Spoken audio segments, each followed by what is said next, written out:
It is my high honor to introduce Dr. Mark Zuckerberg.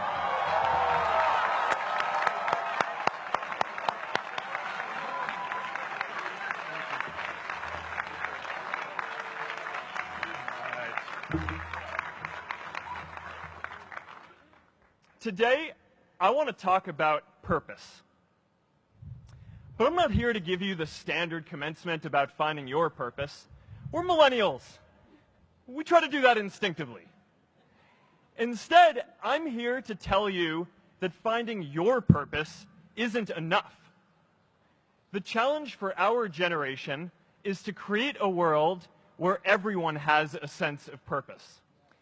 One of my favorite stories is when JFK went to go visit the NASA Space Center, and he saw a janitor holding a broom, and he asked him what he was doing, and the janitor replied, "Mr. President, I'm helping put a man on the moon." Purpose is that feeling that you are a part of something bigger than yourself, that you are needed, and that you have something better ahead to work for. Purpose is what creates true happiness. And you are graduating at a time when this is especially important. When our parents graduated, that sense of purpose reliably came from your job, your church, your community. But today, technology and automation are eliminating many jobs. Membership in a lot of communities has been declining, and a lot of people are feeling disconnected and depressed and are trying to fill a void in their lives. As I've traveled around, I've sat with children in juvenile detention and opioid addicts who've told me that maybe their lives would have turned out differently if they just had something to do, an after-school program or somewhere to go. I've met factory workers who know their old jobs aren't coming back and are just trying to find their path ahead. For our society to keep moving forward, we have a generational challenge to not only create new jobs, but create a renewed sense of purpose.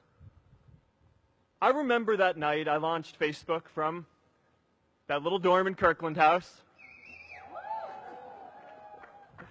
I went to Noakes with my friend KX, and I remember telling him clearly that I was excited to help connect the Harvard community, but one day someone would connect the whole world. The thing is, it never even occurred to me that that someone might be us. We were just college kids. We didn't know anything about that. There were all these great big technology companies with all these resources, and I just assumed one of them would do it. But this idea was so clear to us that all people want to connect. So we just kept working on it, day after day after day. And I know that a lot of you are going to have your own stories just like this. A change in the world that seems so clear that you are sure someone else is going to do it. But they're not. You will. But it's not enough to have that purpose yourself. You also have to create a sense of purpose for others. And I found that out the hard way. You see, my hope was never to build a company. I wanted to have an impact. And as all these people started joining us, I just assumed that that's what they wanted to do too. So I never took the time to explain what it was that I hoped we'd build. A couple of years in, some big companies wanted to buy us. I didn't want to sell. I wanted to see if we could connect more people. And we were building the first version of Newsfeed at the time, and I thought, if we could just launch this, it could change how we all learn about the world. Nearly everyone else wanted to sell. Without a sense of higher purpose, this was their startup dream come true, and it tore our company apart. After one particularly tense argument, one of my close advisors told me if I didn't agree to sell the company right now, I would regret that decision for the rest of my life. Relationships were so frayed that within a year or so, every single person on our management team was gone. That was my hardest time leading Facebook. I believed in what we were doing, but I felt alone. And worse, it was my fault. I wondered if I was just wrong, an imposter, a 22-year-old kid who had no idea how things actually worked. Now, years later, I understand that is how things work when there's no sense of higher purpose. So it's up to all of us to create it so we can all keep moving forward together. And today, I want to talk about 3 ways that we can create a world where everyone has a sense of purpose. By taking on big, meaningful projects together. By redefining equality so everyone has the freedom to pursue their purpose. And by building community all across the world. So first, let's take on big, meaningful projects. Our generation is going to have to deal with tens of millions of jobs replaced by automation like self-driving cars and trucks. But we have the potential to do so much more than that. Every generation has its defining works. More than 300,000 people worked to put that man on the moon, including that janitor. Millions of volunteers immunized children around the world against polio, and millions of more people built the Hoover Dam and other great projects. And now it's our generation's turn to do great things. Now I know, maybe you're thinking, I don't know how to build a dam. I don't know how to get 1 million people involved in anything. Well, let me tell you a secret. No one does when they begin. Ideas don't come out fully formed. They only become clear as you work on them. You just have to get started. If I had to know everything about connecting people before I got started, I never would have built Facebook.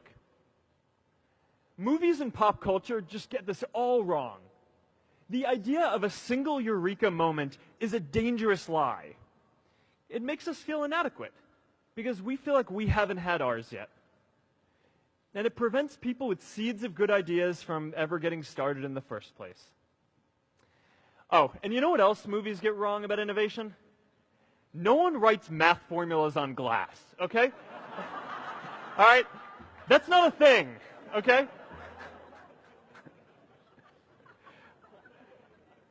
It's really good to be idealistic, but be prepared to be misunderstood.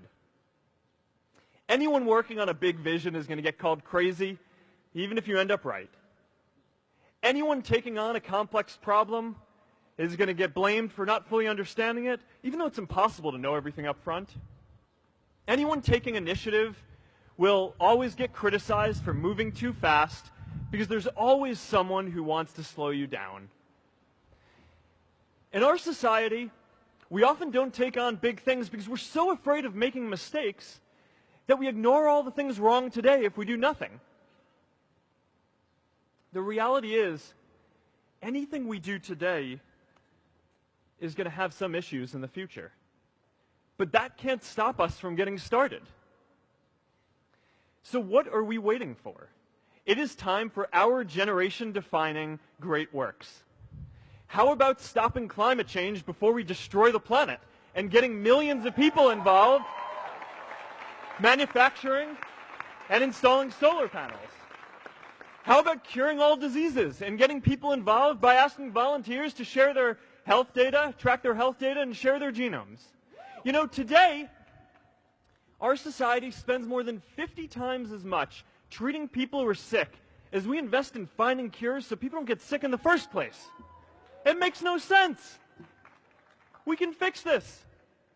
How about modernizing democracy so everyone can vote online? And how about personalizing education so everyone can learn? These achievements are all within our reach. Let's do them all in a way that gives everyone in our society a role. Let's do big things, not just to create progress, but to create purpose.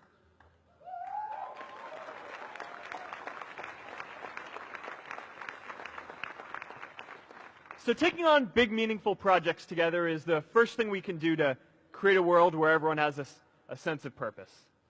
The second is redefining our idea of equality so everyone has the freedom to pursue their purpose. Now, many of our parents had stable jobs throughout their careers, but in our generation, we're all a little entrepreneurial, whether we're starting our own projects or finding our role in another one.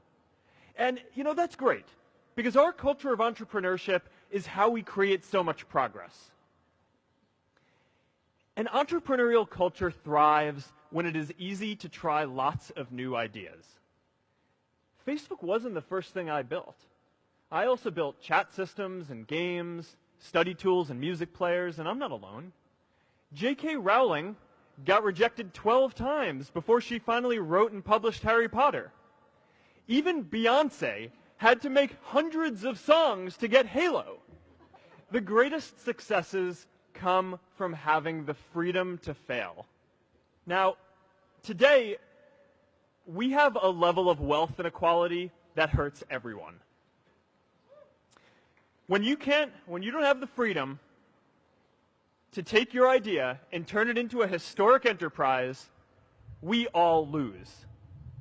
And right now, today, our society is way over-indexed on rewarding people when they're successful, and we don't do nearly enough to make sure that everyone can take lots of different shots. Now, let's face it. There is something wrong with our system when I can leave here and make billions of dollars in 10 years while millions of students can't even afford to pay off their loans, let alone start a business.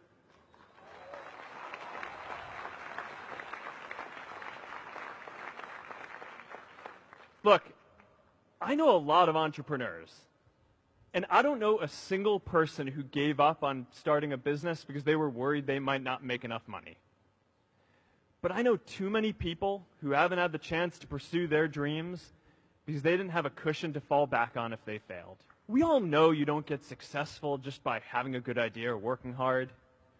You get successful by being lucky too.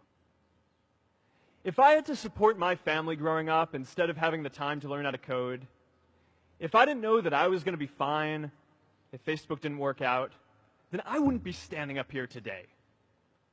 And if we're honest, we all know how much luck we've had to get to this point in our lives. Every generation expands its definition of equality.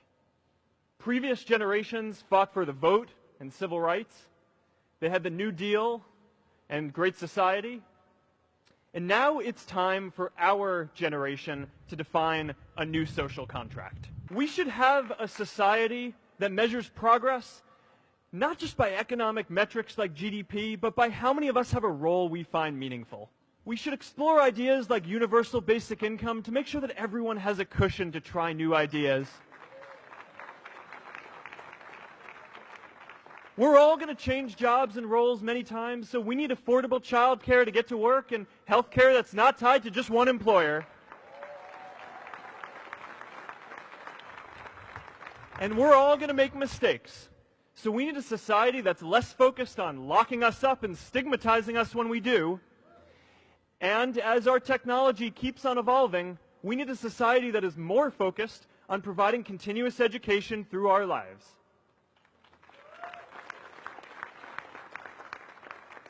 And yes, giving everyone the freedom to pursue purpose isn't going to be free. People like me should pay for it. And a lot of you are going to do really well, and you should too.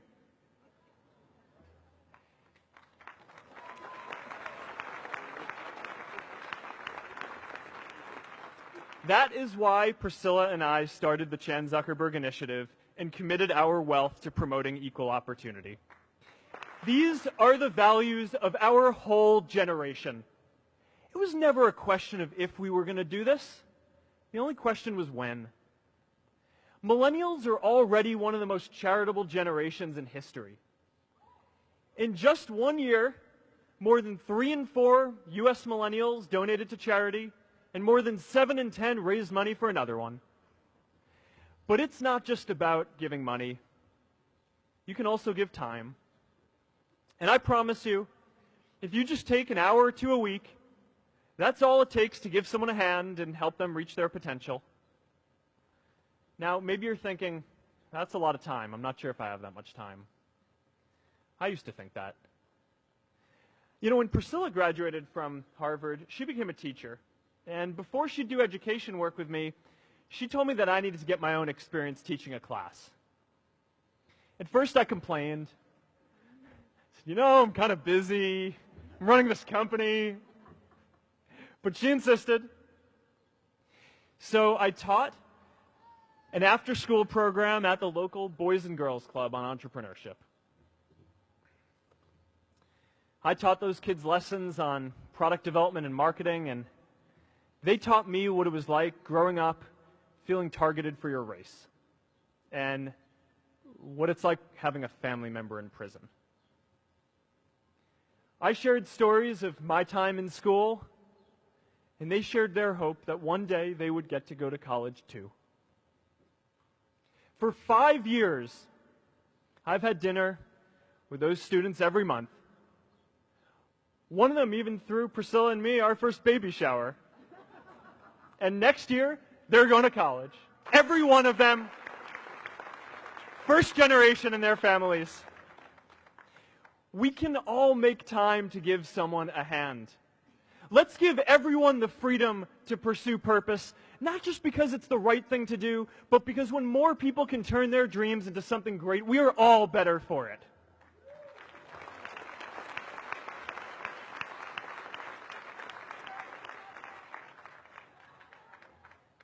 Purpose doesn't only come from work.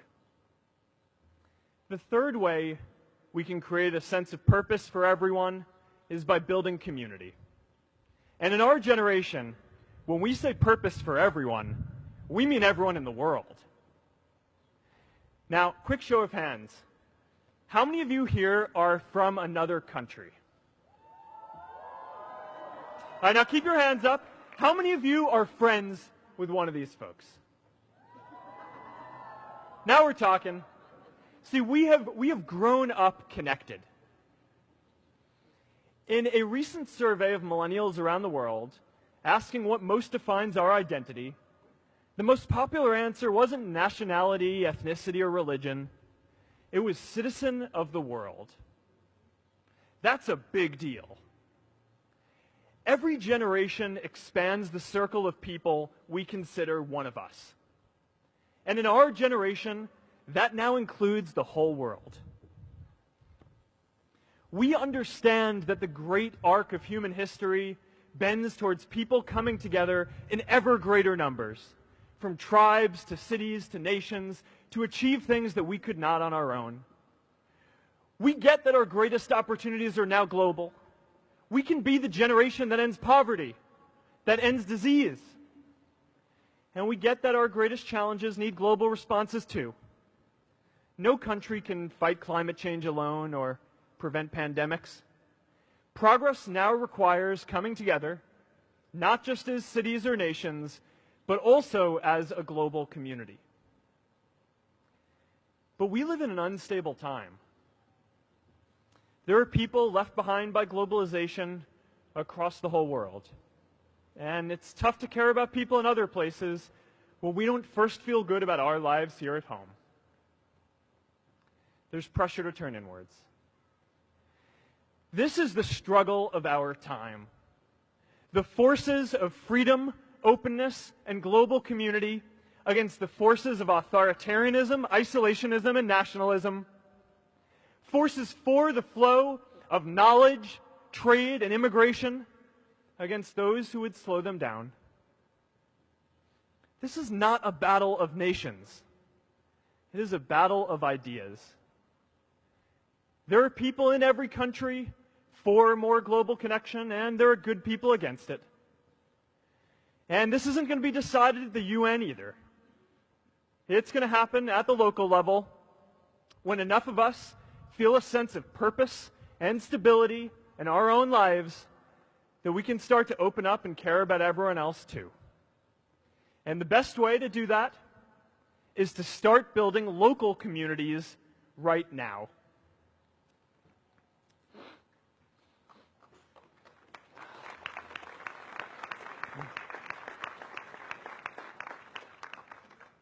We all get a lot of meaning from our communities.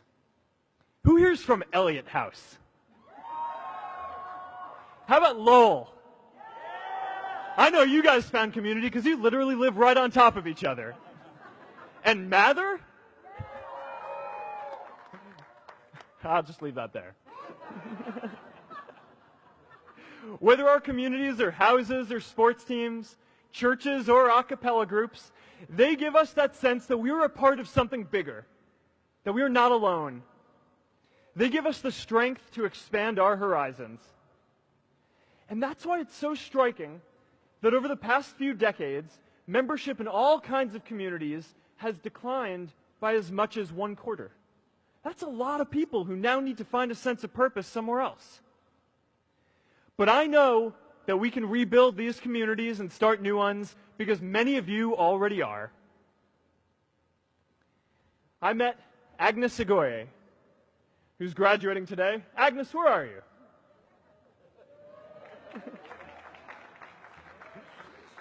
Agnes spent her childhood navigating conflict zones with human trafficking in Uganda, and now she's trained thousands of law enforcement officials to keep communities safe.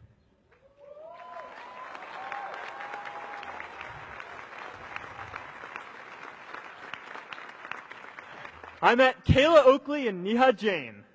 We're graduating today too. Stand up, guys. Kayla and Neha started a nonprofit that connects people suffering from chronic illnesses with people in their communities who are willing to help out.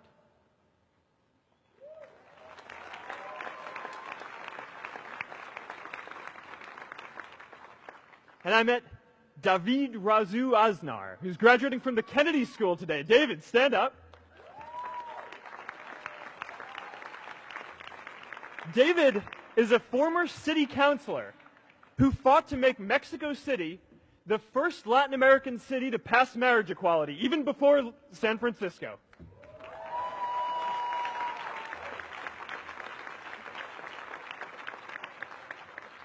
And this is my story too. A student in a dorm, connecting one community at a time and keeping at it until one day we can connect the whole world. Change starts local. Even global change starts small with people like us. In our generation, the struggle of whether we connect more, whether we achieve our greatest opportunities, comes down to this: your ability to build communities and create a world where every single person has a sense of purpose.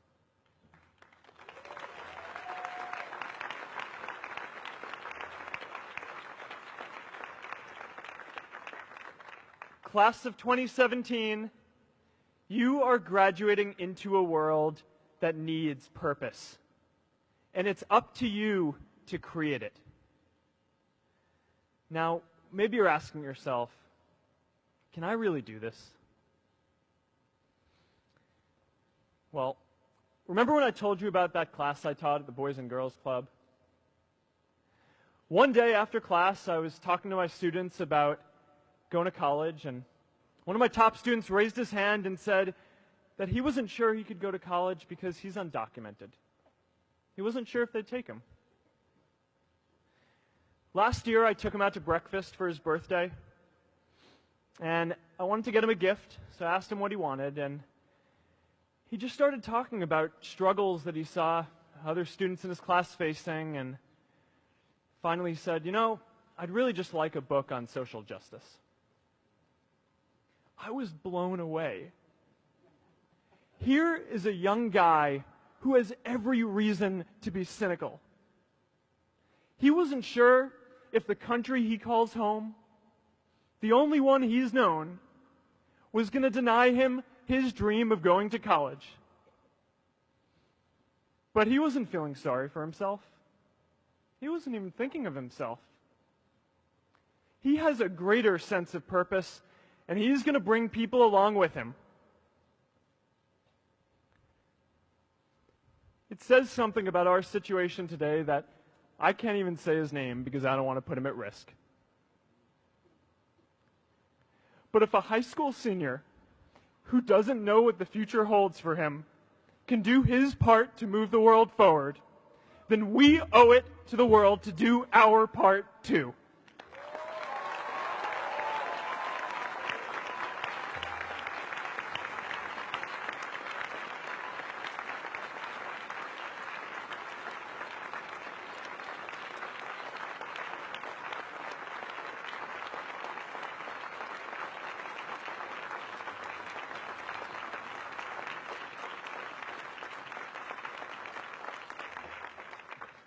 So before you walk out those gates one last time, and as we sit here in front of Memorial Church, I'm reminded of a prayer, Mishaberach, that I say whenever I face a big challenge, that I sing to my daughter, thinking of her future when I tuck her in at night.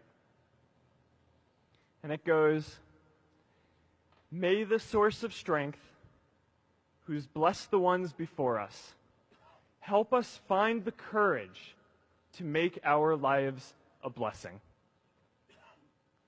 I hope you find the courage to make your life a blessing. Congratulations, class of 2017. Good luck out there.